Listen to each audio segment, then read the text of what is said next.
Des médecines douces au chevet de la médecine traditionnelle, c'est ce que propose la vingtaine d'experts réunis en congrès à Marseille ce week-end au château de la Busine. Cette année, le colloque concerne les maladies chroniques et auto-immunes ou comment les médecines douces peuvent soigner, voire apporter un complément thérapeutique aux patients souffrant de ce type de pathologie. Guylaine Millet, Ludovic Moreau. Cancer, fatigue chronique, maladies auto-immunes, ce troisième congrès national des médecines douces aborde d'emblée des pathologies complexes et propose des thérapies complémentaires à celles de la médecine conventionnelle. Dans la salle, patients mais aussi médecins se montrent de plus en plus intéressés par ces nouvelles approches.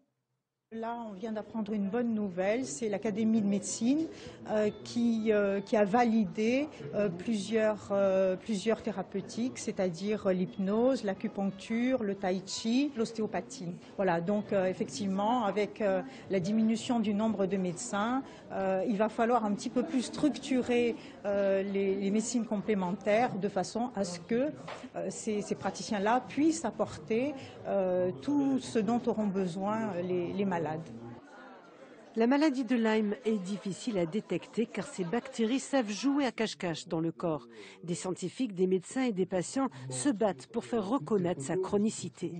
On l'appelle la grande imitatrice parce qu'en fait elle peut imiter pratiquement toutes les pathologies existantes qui sont décrites dans la littérature médicale et ce qui rend naturellement le diagnostic difficile.